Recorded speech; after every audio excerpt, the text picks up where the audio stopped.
विद्यार्थी मित्रांनो, आपण प्रकरण क्रमांक 15 सजीवांमधील जीवन प्रक्रिया यामधील काही भाग अभ्यासलेला आहे।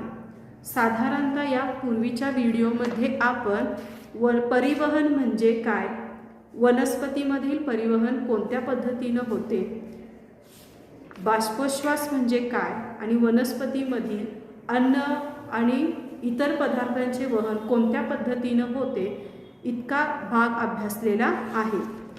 आज आपण वनस्पतीमधील उत्सर्जन कोणत्या पद्धतीने होते हा भाग अभ्यासणार आहे। आजचा उपघटक आहे वनस्पतींमधील उत्सर्जन। विद्यार्थी मित्रांनो, मनुष्य प्राण्याप्रमाणे वनस्पतीला उत्सर्जनासाठी विशिष्ट अशी अवयवसंस्था असत नाही।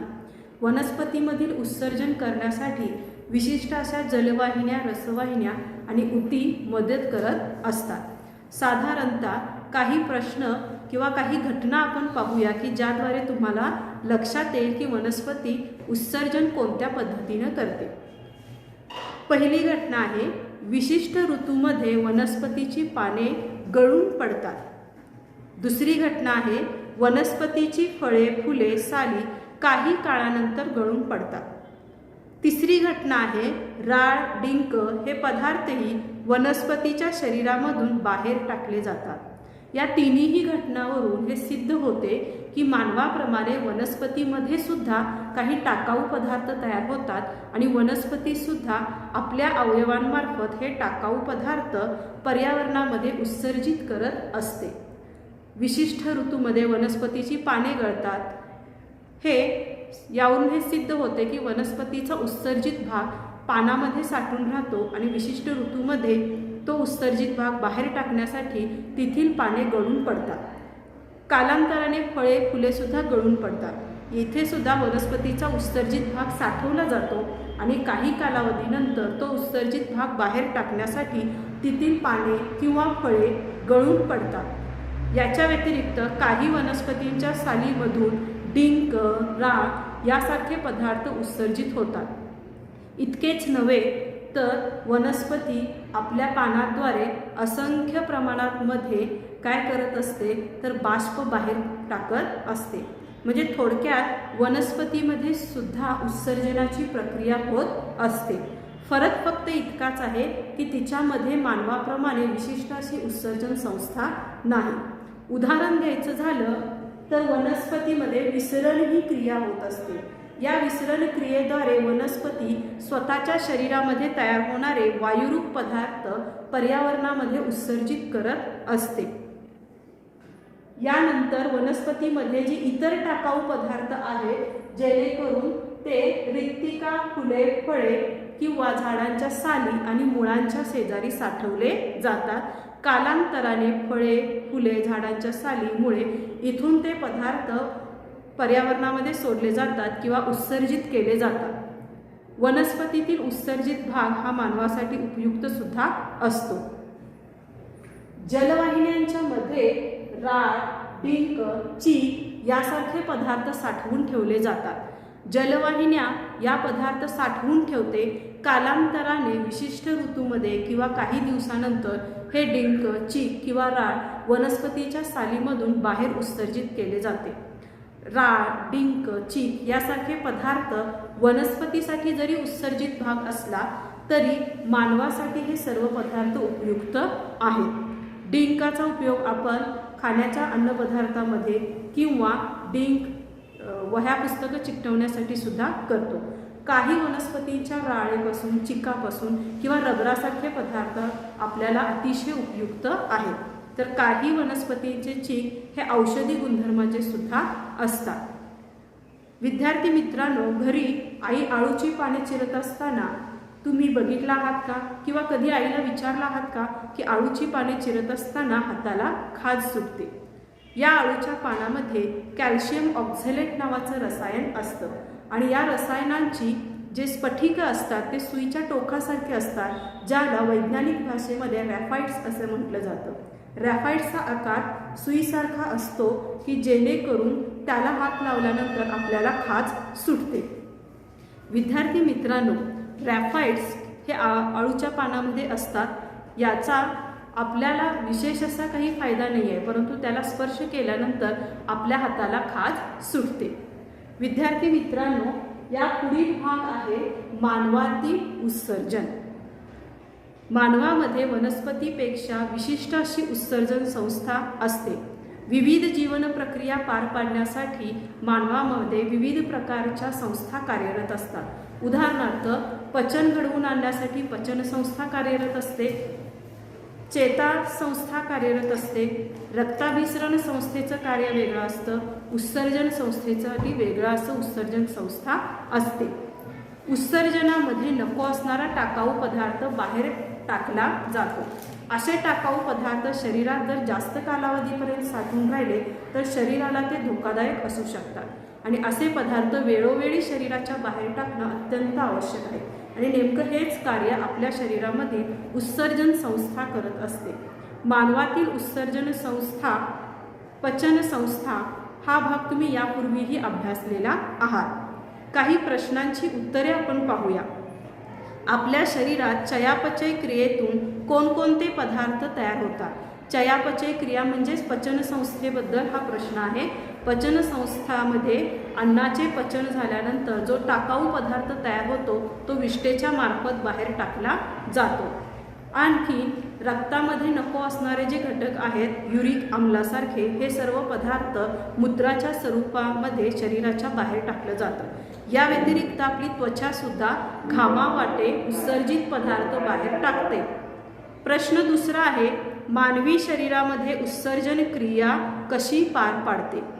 तर मानवी शरीरामध्ये उत्सर्जन संस्था आणि पचन संस्थेच्या मार्फत उत्सर्जन क्रिया पार पाडली जाते. उत्सर्जन संस्थेमध्ये विशिष्ट असे अवयव असतात. त्या अवयवांची नावे आपण पाहूया. मानवी उत्सर्जन संस्थेमध्ये वृक्काची एक जोडी असते, ज्याला आपण इंग्रजीमध्ये किडनी असे म्हणतो. साधारणतः ही किडनी उदराच्या डाव्या आणि उजव्या बाजूला असते, म्हणजे पोटाच्या खाली डाव्या आणि उजव्या बाजूला असते. त्यानंतर वृक्क जोडण्यासाठी मूत्रवाहिनीची एक जोडी असते. ही नलिकेसारखी स्नायूयुक्त पदार्थांनी बनलेली असते. त्यानंतर मूत्राशय हा सुद्धा स्नायूयुक्त पिशवीसारखा भाग असतो की ज्याच्यामध्ये काही कालावधीसाठी मूत्र साठवण्याचं कार्य केलं जातं. चौथा अवयव आहे मूत्रोत्सर्जक नलिका. याच्यामधून शरीरातून मूत्र विसर्जित केलं जातं. मूत्रोत्सर्जक नलिकेची पूर्ण नियंत्रण हा आपला मेंदू करत असतो. मेंदू वेळोवेळी मूत्राशयाला किंवा उत्सर्जन संस्थेला सांगत असते की कोणत्या वेळी मूत्र उत्सर्जन करणं आवश्यक आहे. म्हणजे हा सर्व भाग चेतापेशीद्वारे आणि आपल्या मेंदूद्वारे नियंत्रित केलं जातं. विद्यार्थी मित्रांनो, आपलं एक वृक्क हे हजारो प्रकारच्या नेफ्रॉन नावाच्या पेशींनी बनलेले असतात आणि हे नेफ्रॉन पेशी आपल्या शरीरातील रक्त फिल्टर करण्याचं म्हणजे गाळण करण्याचं कार्य करत असते. नेफ्रॉनची विशिष्ट अशी रचना असते. साधारणतः एका वृक्कामध्ये 10 लाख नेफ्रॉन्स असतात आणि हे नेफ्रॉन 1 ते 1.9 लिटर इतकं रक्त काय करत असते? गाळण करत असते किंवा फिल्टर करत असते. नेफ्रॉन ही आपल्या किंवा उत्सर्जन संस्थेमधली एक अतिशय महत्त्वपूर्ण पेशी आहे. साधारणतः मानवी उत्सर्जन संस्थेमधील उत्सर्जन संस्थेची रचना, किडनीची रचना कशी असते आणि नेफ्रॉनची रचना कशी असते हे आपण आकृतीद्वारे समजावून घेऊया. विद्यार्थी मित्रांनो, ही आकृती आहे मानवी उत्सर्जन संस्था व वृक्काची. साधारणतः मानवी उत्सर्जन संस्थेमध्ये 2 वृक्क असतात. हे दोन्हीही वृक्क उदराच्या पाठीमागील बाजूस पाठीच्या कण्याच्या प्रत्येक बाजूस एक याप्रमाणे घेवड्याच्या बियांच्या आकाराची 2 वृक्के असतात. वृक्कातील गाळण्याची मूलभूत क्रिया करणाऱ्या घटकाला नेफ्रॉन असे म्हणतात. प्रत्येक नेफ्रॉनमध्ये कपाच्या आकाराचा पातळ भित्तिका असलेला वरचा भाग असतो. त्याला बोमन संपुट असे म्हणतात. त्यातील रक्तकेशिकांच्या जाळ्याला ग्लोमेरुलस असे म्हणतात. यकृतातील तयार झालेला युरिया रक्तात येतो. जेव्हा युरियायुक्त रक्त ग्लोमेरुलसमध्ये येतो त्यावेळी ग्लोमेरुलसमधील रक्तकेशिकांमधून हे रक्त गाळले जाते व युरिया व तत्सम पदार्थ वेगळा केला जातो. साधारणतः पहिली आकृती बघितली तर यामध्ये 2 वृक्क आहेत, एक उजव्या बाजूला आणि एक डाव्या बाजूला. अधोशीर, वृक्कद्रोण, मध्यांग, बाह्यांग, वृक्कस्थ ग्रंथी, वृक्कधमनी, वृक्कशीर, पृष्ठ महारोहिणी, मूत्रवाहिनी, मूत्राशय आणि मूत्रोत्सर्जक नलिका हे या अवयवांची नावे आहेत. उजव्या बाजूला आपल्याला जी आकृती दिसते ती वृक्काच्या आडव्या छेदाची आकृती आहे. साधारणतः या आकृतीमध्ये वेगवेगळ्या पेशींची रचना वृक्काच्या आतमध्ये कशी असते हे दाखवलेले आहे. यामध्ये वृक्क पिरॅमिड, वृक्कधमनी, वृक्कशीर, मूत्राशयाकडे जाणारी वाहिनी, वृक्काचा बाह्यांग, संपुटक व मूत्रकलश इत्यादी अवयव दाखवलेले आहे. विद्यार्थी मित्रांनो, एक वृक्क हा साधारणतः 10 लाख नेफ्रॉननी बनलेला असतो. साधारणतः व्यक्तीच्या शरीरात अंदाजे 5 लिटर रक्त असते, जे वृक्कामधून रोज 400 वेळा गाळले जाते. वृक्क रोज साधारणपणे 190 लिटर रक्त गाळतात, ज्यामधून 1 ते 1.9 लिटर मूत्र तयार होते व उरलेला द्रवपदार्थ पुन्हा शोषून घेतला जातो. विद्यार्थी मित्रांनो, आता आपण नेफ्रॉनची रचना पाहू. विद्यार्थी मित्रांनो, वृक्क ज्या हजारो किंवा लाखो नेफ्रॉन्सच्या पेशींनी बनलेल्या असतात त्या नेफ्रॉनची रचना आकृतीमध्ये दिलेली आहे. साधारणतः याच्यामध्ये बोमन संपुट, ग्लोमेरुलस, दूरस्थ संवलित नलिका, संचयी नलिका, मूत्रवाहिनी इत्यादी अवयव असतात. समीप संवालिक नलिकेचा आडवा छेद आकृतीच्या डाव्या बाजूला दाखवलेला आहे. साधारणतः संचयी नलिका ही यू आकाराची असते. बोमन संपुटाच्या निवडक्षम पारपटलातून पाण्याचे रेणू आणि इतर पदार्थांचे लहान रेणू छिद्रातून बाहेर पडू शकतात. बोमन संपुटात असलेला द्रव नंतर नेफ्रॉन नलिकेमध्ये जातो. या ठिकाणी पाणी आणि उपयुक्त रेणूंचे पुन्हा रक्तात शोषण केले जाते व उरलेला टाकाऊ पदार्थ असलेल्या द्रवापासून मूत्र तयार होते. हे मूत्र मूत्रवाहिनीमार्फत नेऊन मूत्राशयात साठवले जाते. नंतर ते मूत्रोत्सर्जन मार्गाद्वारे बाहेर टाकले जाते. मूत्राशय स्नायुमय असून त्याच्यावर चेतांचे नियंत्रण असते. हा भाग आपण याआधीच अभ्यासलेला आहे. यामुळे आपण नेहमी मूत्र विसर्जन करण्यावर नियंत्रण ठेवू शकतो. मानवांमध्ये वृक्क हा उत्सर्जनाचा महत्त्वाचा अवयव असला तरी त्वचा आणि फुफ्फुस याद्वारे सुद्धा उत्सर्जनाची क्रिया होत असते. साधारणतः ग्लोमेरुलस हा लांब शेपटीसारखा अवयव आहे, जे तुम्ही आकृतीमध्ये पाहत असाल. अशा लाखो नेफ्रॉन्सनी आपली किडनी तयार होते. ग्लोमेरुलसमध्ये वरच्या बाजूला 2 प्रकारच्या नलिका आहेत. एका नलिकातून शुद्ध रक्त बाहेर शरीरापर्यंत पोहोचवले जाते, तर एका नलिकेतून अशुद्ध युरियायुक्त रक्त ग्लोमेरुलसपर्यंत पोहोचवला जातो. यानंतर गाळण प्रक्रिया सुरू होते. विद्यार्थी मित्रांनो, या नेफ्रॉनमध्ये गाळण प्रक्रिया करण्याची महत्त्वपूर्ण गुणधर्म असतो की ज्यामुळे उत्सर्जन संस्था नको असणारा टाकाऊ पदार्थ युरियाच्या मार्फत शरीरातून बाहेर टाकू शकतो. विद्यार्थी मित्रांनो, या पुढील भाग आहे रक्त वॅस्युलेशन. यालाच इंग्रजीमध्ये डायलिसिस असं म्हणतात. विद्यार्थी मित्रांनो, उत्सर्जित पदार्थ जर आपल्या शरीरामध्ये तसेच राहिले तर त्याचा शरीरावरती विपरीत परिणाम होऊ शकतो व परिणामी मृत्यू देखील होऊ शकतो. साधारणतः मानवी उत्सर्जन संस्थेमध्ये वृक्क म्हणजेच किडनी हा सर्वात महत्त्वपूर्ण अवयव आहे. काही कारणास्तव काही रुग्णांच्या मध्ये किडनीची प्रक्रिया थांबते. ही थांबलेली प्रक्रिया पूर्ववत करण्यासाठी कृत्रिम प्रक्रियांचा वापर केला जातो. साधारणतः वृक्क कार्य करण्याचे कधी थांबवते तर यासाठी काही मूलभूत कारणं आहेत की ज्यामुळे वृक्काची कार्यक्षमता कमी होऊ शकते. एखादी दुखापत झाली असेल तर वृक्काची कार्यक्षमता कमी होऊ शकते. संसर्ग झाला असेल, काही जंतूंचा संसर्ग झाला असेल, जीवाणू किंवा विषाणूंचा संसर्ग झाला असेल तर त्यामुळे सुद्धा वृक्काची कार्यक्षमता कमी होऊ शकते. त्यानंतर कमी प्रमाणात रक्तपुरवठा होत असेल तर त्यामुळे सुद्धा वृक्काची कार्यक्षमता कमी होते. ही काही मूलभूत कारणे आहेत विद्यार्थी मित्रांनो की ज्यामुळे वृक्काची कार्यक्षमता कमी होऊ शकते.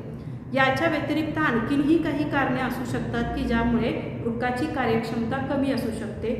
हे अनुवंशिक सुद्धा असू शकतं किंवा एखाद्या व्यक्तीला व्यसन असेल तर किंवा जास्त व्यसनाच्या अधीन झाला असेल एखाद्या व्यक्ती तर व्यसनामुळे सुद्धा वृक्काची कार्यक्षमता कमी होऊ शकते. साधारणतः अशा व्यक्तींमध्ये किंवा अशा रुग्णांच्यामध्ये की ज्यांच्यामध्ये वृक्काची कार्यक्षमता कमी झालेली आहेत अशा व्यक्तींच्यामध्ये नायट्रोजनयुक्त पदार्थ शरीराबाहेर टाकण्याची क्षमता कमी झालेली असते. अशा रुग्णांसाठी कृत्रिमरित्या नायट्रोजनयुक्त पदार्थ शरीराच्या बाहेर टाकले जातात आणि या पूर्ण प्रक्रियेलाच रक्तव्याश्लेषण असं म्हटलं जातं. इंग्रजीमध्ये याला डायलिसिस असं म्हटले जातं. डायलिसिस किंवा रक्तव्याश्लेषण प्रक्रिया ही फक्त अशा रुग्णांसाठी असते की ज्या रुग्णांच्या मध्ये वृक्काची कार्यक्षमता थांबलेली आहे. वृक्काची कार्यक्षमता थांबते म्हणजेच असा रुग्ण शरीरातील नायट्रोजनयुक्त पदार्थ निरोगी व्यक्तीप्रमाणे शरीराच्या बाहेर टाकू शकणार नाही. मग अशा व्यक्तींच्या रक्तामध्ये हे नायट्रोजनयुक्त पदार्थ साठून राहतात, परिणामी त्याचा शरीरावरती विपरीत परिणाम होऊ शकतो. मग अशा रुग्णांच्यासाठी कृत्रिमरित्या यंत्राद्वारे रक्त शुद्धीकरण केलं जातं, डायलिसिस प्रक्रिया केली जाते आणि रक्तातून नायट्रोजनयुक्त घटक कृत्रिमरित्या वेगळं केलं जातं आणि शरीराच्या बाहेर टाकलं जातं. रक्तव्याश्लेषण करण्यासाठी विशिष्ट अशा उपकरणांचा वापर केला जातो. साधारणतः या उपकरणामध्ये एका वेळी 500 लिटर किंवा 500 मिलीलिटर इतकं रक्त एका वेळी डायलिसिस करू शकतो. विद्यार्थी मित्रांनो, साधारणतः काळजी काय घेणं आवश्यक आहे? वृक्काची कार्यक्षमता योग्य पद्धतीने होण्यासाठी व्यायाम, आहार आणि पाण्याचं प्रमाण या 3 गोष्टी जर आपण पाळल्या तर वृक्काची कार्यक्षमता योग्य पद्धतीने चालू शकते. कोणत्याही व्यसनापासून दूर राहणे यामुळे सुद्धा आपण आपल्या वृक्काची कार्यक्षमता निरोगी ठेवू शकतो. काही प्रश्न आपण पाहणार आहोत विद्यार्थी मित्रांनो. प्रश्न आहे, उन्हाळ्यामध्ये पावसाळा व हिवाळ्याच्या तुलनेत मूत्र तयार होण्याचे प्रमाण कमी असते असे का? तुम्ही सुद्धा बऱ्याचदा याचा अनुभव घेतला असाल. पावसाळ्यामध्ये किंवा हिवाळ्यामध्ये तुम्हाला वारंवार बाथरूमला जावे लागते, परंतु उन्हाळ्यामध्ये वारंवार बाथरूमला जाण्याची आवश्यकता नसते. असे का बरे? शरीरामध्ये अंतर्गत ज्या काही घडामोडी होत असतात त्या घडामोडींचा वातावरणातील तापमानाचा सुद्धा परिणाम होत असतो. उन्हाळ्यामध्ये तापमान जास्त असल्यामुळे शरीराला पाण्याची आवश्यकता जास्त असते. शरीर जास्तीत जास्त पाणी आपल्या सर्व जीवन प्रक्रिया पूर्ण करण्यासाठी पाण्याचा वापर करतो. परिणामी मूत्र तयार होण्याचं प्रमाण हे उन्हाळ्यामध्ये कमी असते. त्यामुळे उन्हाळ्यामध्ये पावसाळा आणि हिवाळ्याच्या तुलनेत मूत्र उत्सर्जन हे कमी प्रमाणात होते. या उलट प्रक्रिया हिवाळ्यामध्ये आणि पावसाळ्यामध्ये होते. पावसाळा आणि हिवाळ्यामध्ये वातावरणातील तापमान कमी असते. कमी तापमानामुळे शरीरातील जीवन प्रक्रियांना जास्तीत जास्त पाण्याची आवश्यकता नसते. परिणामी जास्तीत जास्त नायट्रिक आम्ल आणि पाणी हे शरीराच्या बाहेर टाकलं जातं. म्हणजेच हिवाळ्यामध्ये आणि पावसाळ्यामध्ये आपल्याला वारंवार बाथरूमला जावं लागतं. यावरून आपल्याला काय समजते की साधारणतः सर्व जीवन प्रक्रियांवरती आजूबाजूच्या पर्यावरणाचा तापमानाचा सुद्धा परिणाम होत असतो. त्यामुळे उन्हाळ्यामध्ये जास्त पाणी पिणे आवश्यक आहे. पुढचा प्रश्न आहे, प्रौढ व्यक्तींमध्ये मूत्र उत्सर्जनाची क्रिया नियंत्रणात असते, परंतु काही लहान मुलांमध्ये मात्र ती नियंत्रित असत नाही. विद्यार्थी मित्रांनो, 5 वर्षापर्यंतची लहान मुलं तर तुम्ही जर पाहिलं असाल तर या मुलांच्यामध्ये मूत्र उत्सर्जन करण्याची प्रक्रिया प्रौढांप्रमाणे असत नाही किंवा त्यांचं त्या मूत्र उत्सर्जन क्रियेवरती नियंत्रण असत नाही. अशा लहान मुलांना आपण स्वतःहून मोठे व्यक्ती त्यांना वारंवार आठवण करून देत असतो मूत्र उत्सर्जनासाठी. असं का बरं होत असेल तर साधारणतः लहान मुलांच्यामध्ये मेंदूचा विकास अजून प्रौढ व्यक्तींप्रमाणे झालेला नसतो. या पूर्वीच्या घटकामध्ये आपण अभ्यासलं की मूत्र तयार करण्यासाठी जो विशिष्ट पूर्ण पेशी असतो तो म्हणजे नेफ्रॉन.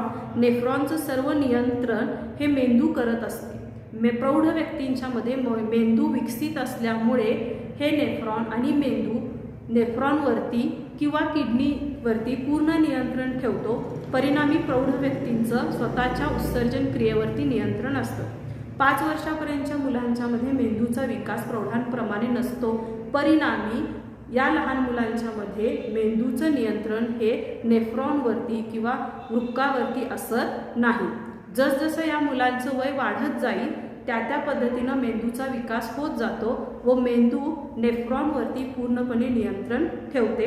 परिणामी या मुलांचं मूत्र उत्सर्जन कालांतराने मोठं झाल्यावर सुरळीत होते. विद्यार्थी मित्रांनो, आता आपण रक्त व्याश्लेषण याची रचना कशी असते किंवा व्याश्लेषण यंत्र कसे असते ते पाहू.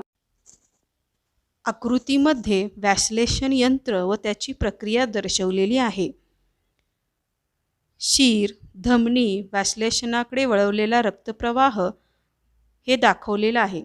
व्याश्लेषण यंत्राकडून एक नलिका, वायुशोधक नलिका, हाताच्या शिरा व धमनींच्या मध्ये प्रवेश करते. तसेच दुसरी नलिका, ज्याला रक्तपंप जोडलेला असतो, तीही शिरांच्या धमनीमध्ये सोडलेली असते. व्याश्लेषण द्रवातील नलिकेतून वाहणारे रक्त इथून पाठवले जाते. यानंतर वापर झालेले व्याश्लेषण द्रव्य विविध अशा बॉटल्समध्ये किंवा द्रव संपीडन हवेमध्ये किंवा न वापरलेले व्याश्लेषण द्रव्य जे असते ते एका विशिष्ट काचेच्या बॉटलमध्ये साठवले जाते. साधारणतः रक्त व्याश्लेषण प्रक्रियेमध्ये एका वेळी 500 मिली रक्त पाठवले जाते. शुद्धीकरण केलेले रक्त नंतर पुन्हा रोग्याच्या शरीरात सोडले जाते. साधारणतः वृक्क निकामी झाल्यास कृत्रिम उपकरणाचा वापर करून रक्तातील नायट्रोजनयुक्त पदार्थ वेगळे केले जातात. यालाच आपण व्याश्लेषण असं म्हणतो आणि व्याश्लेषण यंत्राद्वारे ही प्रक्रिया पार पाडली जाते. विद्यार्थी मित्रांनो, आज आपण विविध भाग अभ्यासले. आज आपण वनस्पतीमधील उत्सर्जन कसे होते, वनस्पतीमधील काही उत्सर्जित पदार्थ मनुष्य प्राण्याला उपयोगी आहेत हे देखील आपण अभ्यासले. यानंतर कॅल्शियम ऑक्झॅलेट सारखे महत्त्वाचा पदार्थ अळूच्या पानामध्ये असतात की ज्याच्या राफाइट्समुळे अळूची पाने चिरताना हाताला खाज सुटते.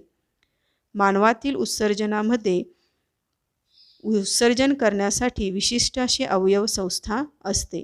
यामध्ये वृक्काची जोडी, मूत्रवाहिनीची जोडी, मूत्राशय, मूत्रोत्सर्जक नलिका इत्यादी अवयव असतात. उत्सर्जन संस्थेमध्ये 2 वृक्के असतात आणि ही वृक्के मानवामध्ये गाळण प्रक्रियेचे महत्त्वाचे कार्य करतात. एका वृक्कामध्ये साधारणतः 10 लाख नेफ्रॉन्स असतात हे आपण अभ्यासले. नेफ्रॉन रक्त शुद्धीकरण करते, म्हणजेच रक्तातील नको असणारा टाकाऊ पदार्थ नायट्रोजनच्या स्वरूपामध्ये ती शरीराच्या बाहेर टाकण्याचे महत्त्वाचे कार्य करते. साधारणतः याच्यामध्ये आपण पाहिले की वृक्क रोज 400 वेळा गाळण प्रक्रिया करू शकते. साधारणतः 190 लिटर रक्त या वृक्कामधून गाळले जाते. आपल्या उत्सर्जन संस्थेमधील हा महत्त्वाचा भाग आहे. या पुढील भाग आपण अभ्यासला रक्तव्याश्लेषण. रक्तव्याश्लेषणामध्ये आपण रक्तव्याश्लेषण म्हणजे काय हे पाहिले. वृक्क रिकामी झाल्यानंतर कृत्रिम उपकरणाचा वापर करून नायट्रोजनयुक्त पदार्थ शरीराबाहेर टाकला जातो. या पूर्ण प्रक्रियेला व्याश्लेषण असं म्हणतात. व्याश्लेषणाचे यंत्र, व्याश्लेषणाची प्रक्रिया ही थोडक्यात आपण आकृतीद्वारे अभ्यासली. यानंतर 2 महत्त्वाचे प्रश्न आपण पाहिले. उन्हाळ्यामध्ये पावसाळा व हिवाळ्याच्या तुलनेत मूत्र तयार होण्याचे प्रमाण कमी का असते? प्रौढ व्यक्तींमध्ये मूत्रविसर्जनाची क्रिया नियंत्रणात असते, परंतु काही मुलात मात्र ती नियंत्रणात नसते, असे का? या प्रश्नांची उत्तरेही आपण पाहिली. विद्यार्थी मित्रांनो, या संपूर्ण प्रक्रियेमध्ये समन्वय असते आणि समन्वय ही एक महत्त्वाची प्रक्रिया आहे की ज्याद्वारे विविध जीवन प्रक्रिया सुरळीत पार पाडल्या जातात. समन्वय करण्यामध्ये मेंदू महत्त्वाची भूमिका बजावतो. हा भाग आपण पुढील व्हिडिओमध्ये अभ्यासणार आहोत. या घटकांशी संबंधित प्रश्न स्वाध्यायामधील तुम्ही वहीमध्ये सोडवणार आहात. विद्यार्थी मित्रांनो, पुढील व्हिडिओमध्ये आपण समन्वय, वनस्पतीमधील समन्वय कोणत्या पद्धतीने होते आणि प्राण्यांमधील समन्वय कोणत्या पद्धतीने केले जाते हे आपण अभ्यासणार आहोत.